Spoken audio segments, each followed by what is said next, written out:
stuff. For the spring sports, we're starting our third year of dealing with COVID. So just to be able to see everybody's awesome. I mean, I forgot how tall you all were and everything. So that's cool.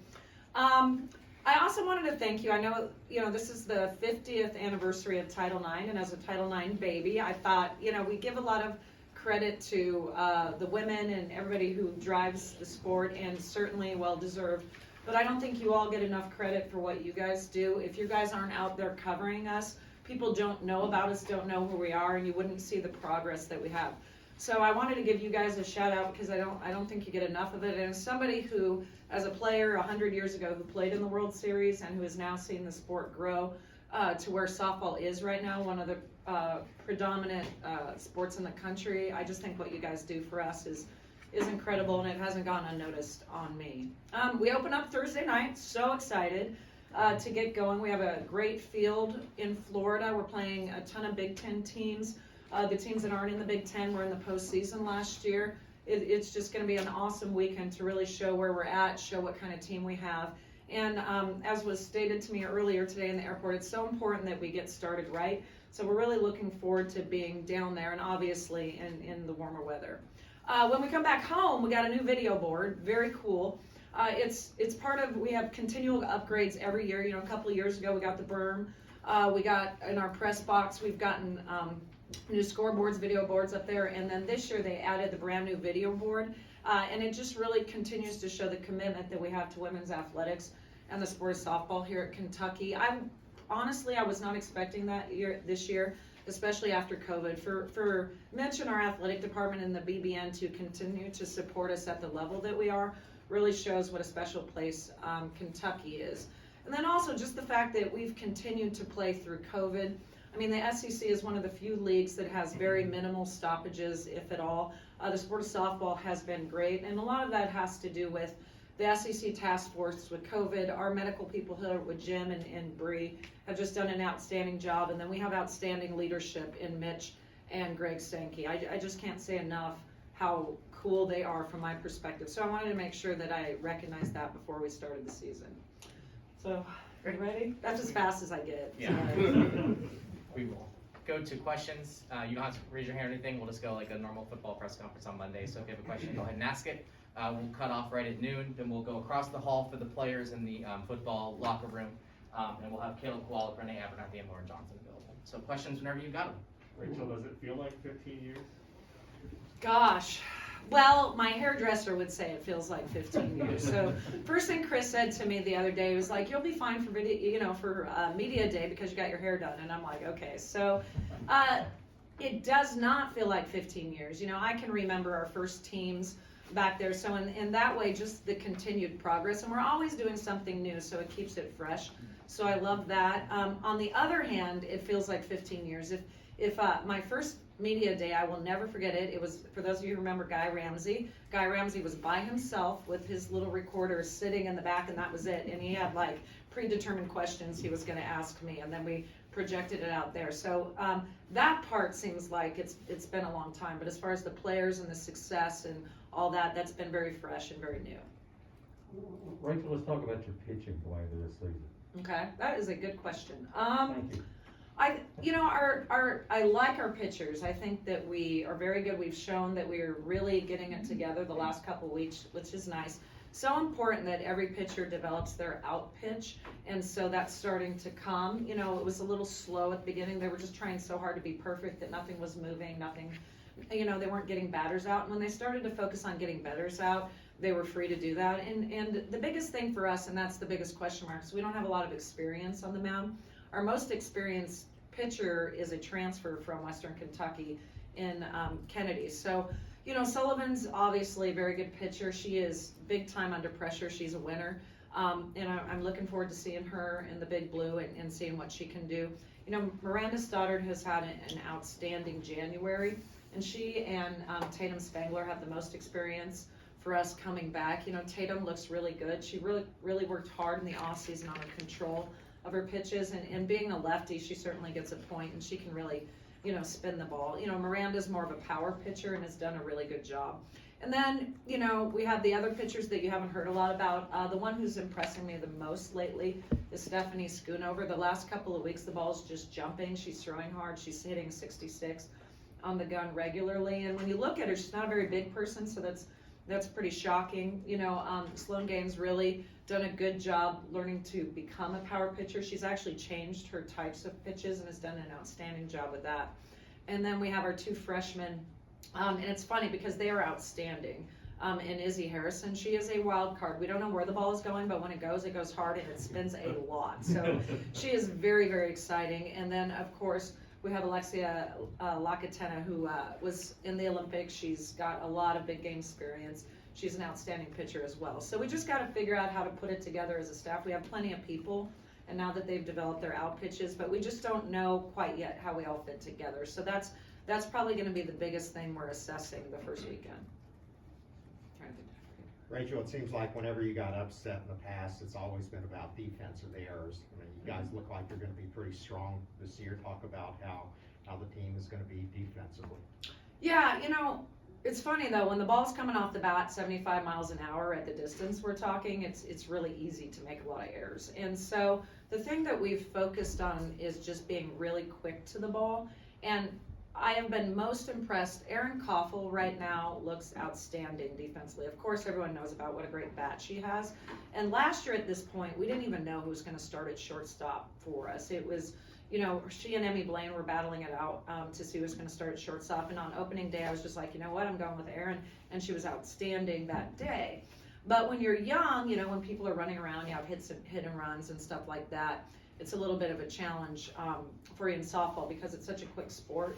Well, let me tell you, Erin took the challenge. She worked so hard this summer and through the fall, and she looks outstanding right now. So that is going to be big for us because her jump is not measurable. Emmy Blaine is doing a great job at second base for her. She gets great reads. She's probably, I would say in the infield, she's probably our leader in the infield. Definitely the most vocal, knows what's going on. First base, you'll see a new face. We have 2 people battling out the positions in Miko Harrison and Taylor Ebbs. Taylor is, right now, from a freshman perspective, she is so strong. And she knows the game really well. She is an outstanding freshman. She's very mature for her age. So really looking forward to see what she can do. Third base is a little bit of a trick right now because Miranda Stoddard right now seems to be the front runner for third, but, she could see a lot of time on the mound. So, you have a couple of new faces battling it out for third base, one of which is a freshman, Margaret Tobias, who is incredibly quick, also an outstanding middle infielder. And then you have Victoria Fergoso, who is doing a great job over there. So we just got to figure out which one's going to get it done when the lights come on. Looking back at last year's Super, in hindsight now, did you get the sense that your team was kind of had that feeling after the loss, like, hey, that stings, that's going to fuel us this offseason? Do you feel like your team had that spirit of like, let's get back here, it's going to fuel us this offseason? Oh, for sure. I love our team. Our team's really cool, and they're creative. So you can tell, we went to the post, we were one of the few teams that could actually put as many runs as we did on Montana Fouts, but to play Alabama 7 times with her on the mound is something, they did a good job. But you're never satisfied when you stop. You get to Supers, you want to go to Oklahoma City. That's the goal. That's why you come to Kentucky. And our off season, people didn't miss a beat. They worked hard through the summer in the cages. There's always someone there. And then we're even getting more creative. I'm seeing people like invent their own drills, which I think is great. The other day, it was in December. Everybody was home for Christmas break, and here comes LJ. LJ's leaving the cages by herself, hadn't gone home for Christmas yet because she wanted to get her reps in. 2 days ago, I see, and I just kept thinking, man, what a lonely position. I see my catcher, Kayla, leaving the cages. She'd gotten on the black box, I think, and she was just sitting there and she was receiving reps. I mean, she's already an outstanding catcher and she's sitting there receiving reps. And then, of course, Renee is always in the cages doing extra. So I know that they're hungry. I know that they want to go far. I know our offense is very good, and they wanted to continue to keep that going, and they worked very hard at it. Rachel, you played, I think, 15 games for your home opener, which has kind of become tradition in terms of your scheduling. And you handled it well. The win-loss record says. Can you describe the value in terms of pulling your team together, the chemistry, which it already seems to be there, but the additional, chemistry that you gain by going on the road for an extended period of time? Yeah, teams always talk about team bonding, and I even kid with my teams about this all the time. Well, when you're on a road trip, you're on the bus, you're on the plane, you have a Coach Heim special because we'll be leaving the airport at 6, which means you got to be up by 3 and traveling there tomorrow. And you're just the ability, you have to stay together. Obviously you have to stay together. You go right from the plane, you go right to practices, you have your hit arounds, you do whatever, you go to eat together as a team. You go back to the hotel, you sleep, you get up in the morning, you have 2 games, and you go ahead and repeat it. And when you're together that much, it's really, it's either going to bring a team really close together or it's going to take a team apart. And fortunately, I have great personalities on my team, and they understand the value and they respect each other. So in those moments when they get to spend a lot of time with each other is when they get to know each other. It's also when the upperclassmen get to really get to meet the freshmen. I mean, we've been doing stuff all year, but you really don't get to know anybody until you start playing. So we do a really good job with that. And I just think the fact that you have to do the first 15 games on the road. Listen, with this schedule, you're either going to thrive or you're just going to surrender. And I have a lot of very tough people who understand the value of keeping things going. How much does winning play into that? Oh, it plays everything. I mean, anyone who tells me that they had a really good experience and loses all the time is such a liar. I've never met that person. It just doesn't happen. You have to win. If you're not winning, it's funny, when you're not winning, everything's worse, right? Culture's worse, coaches don't know what they're doing, players aren't trying hard, all of that nonsense, and it's all just like a big distraction, and winning cures all that. All of a sudden you're winning and you have a good culture. So I'm not sure which one creates which, but I know when you lose, it's really hard. Anybody can be cool when things are going their way. Anyone can be a good person, and anyone can be helpful when everything's going their way. But you really get to see the true character of a person when things aren't going their way. And I've been so fortunate, so lucky. My staff is very cool, not just my coaching staff, but I've had the same, extended staff. I've had the same crew, for years now, and my team is always very cool. I mean, we have just the most unbelievable people who play for my team. You obviously can't learn everything this weekend, right? It's a long season, but what are you most excited to kind of see this weekend and just learn about your group once they actually get on the dirt? We touched on it before. I'm really excited to see how the pitchers are going to do. We've put a lot of pressure on them to perform, and to perform in the off season and to perform this January. And I'm really excited to get them to see other hitters, to get to see how they shine when the lights come on and all that. So I think that's going to be the biggest thing that we're looking at. So after Kayla has a season like she did last year, as a coach, how do you, balance wanting her to do all that again versus not putting too much pressure, have her trying to press to replicate all that? Well, I want everyone to perform like Kayla, so I yell at everybody. So it's equal opportunity on my team. I think to expect somebody bat 500 through the year with the schedule that we have is unrealistic. Last year, I never tell people are going to be one of the best players in the country. And in the preseason last year, I actually said in Kayla. And I wasn't wrong. With that said, I didn't imagine she would hit 500. I'm not looking for her to do that. What I like the most about Kayla is I like watching her. So I like watching her at bats. I like watching how her mind works. I mean, just the fan of me loves watching her play softball, whether she gets a hit or not. So the expectation for me is never that she hits 500. My expectation is she just continues to be the same person that she is. And then my hope is always that other people take on her qualities and her characteristics. So she certainly leads us, but we have such a good top of the order, and I think that really helps her as well. The sport has grown so quickly these past couple of years. Where has NIL come into play in terms of how you have to run the team? Have there been a lot of opportunities for the players? Well, we don't really know about the NIL opportunities, so I'm just kind of guessing here. I don't think it's hit the sport of softball as much as it's going to in the future. I don't, being a spring sport with it hitting, and plus, we are so popular on TV, but people who have a lot of money are just starting to understand the value that we have in terms of our TV appearances. I would say for our team, it might be a little bit different because the majority of them are more focused on their career. So take Renee, for example, I mean, she wouldn't have a lot of time to do NIL appearances because I mean, how many med school interviews have you had? Yeah, like 4, she's missing, she has interviews, she knows she's trying to be in the Navy, I mean, there's just so many things going on. You know, LJ's in grad school. You know, Kayla probably would like to have a career in NIL, but you know, she's brilliant, so we force her to go to school. I'm just kidding, she actually does an outstanding job in school. But if you look throughout my team, they're so focused on that stuff, there leaves very little time for that. I think in the future that will start to shift, so we haven't seen a lot of it. It has not interrupted softball, but I anticipate it will change in the future, and I hope it changes in the future for people who want that opportunity. Rachel, you talked last year about that you thought Renee was a player that could really make a big jump forward for you. Who's that player too this year do you think could jump in there and do something like what she did last year?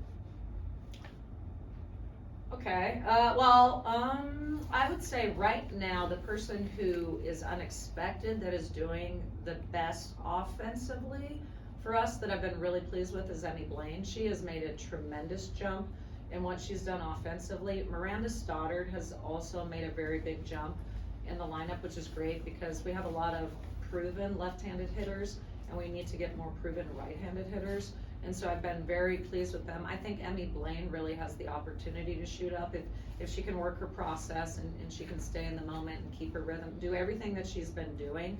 I think she's gonna be very good. So essentially she's just taking her defensive game into the box, the mindset and the mentality, and she's done outstanding. Rachel, you could have a super regional team and still finish 4th or 5th in the SEC, as good as that league is. Is that frustrating? Well, no, it's not frustrating. I mean, we want to win the SEC and we want to be national champions, so that's what drives us, and that's what keeps us practicing hard, and that's what keeps us going. And you never have an easy day. You know, if I always play the would you rather game with my team. You know, would you rather this or that? Would I rather play in another league and win it all the time versus playing the SEC and get to see the amazing stadiums, the outstanding players we play and play at the highest level? I would much rather play in the SEC and play at that level than be in another league that we would probably dominate. So I don't really think of it that way.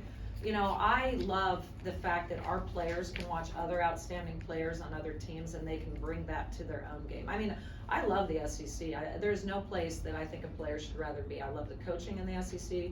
The players are outstanding. The financial support in the SEC, the fan bases. I mean, there is nothing better than the SEC. Time for one more. You mentioned the new video board, just the growing excitement with this program. How excited, obviously it's a few weeks away, but how excited are you to have this community see this team and, you know, as we're moving out from COVID, trying to hopefully get full stadiums and all that, just how exciting is that prospect of this spring for you? Oh, I love the BBN. Like, it's so cool. So when we have a game, and so our stadium not being very large because of the sport of softball, everybody's really close to the field. And even in the berm, you know exactly who's out there. You can see everybody.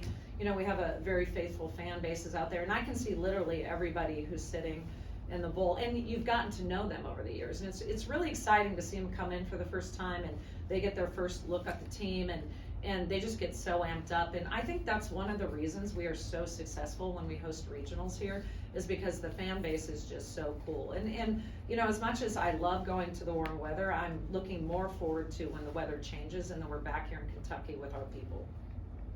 Thank you very much. That does it for this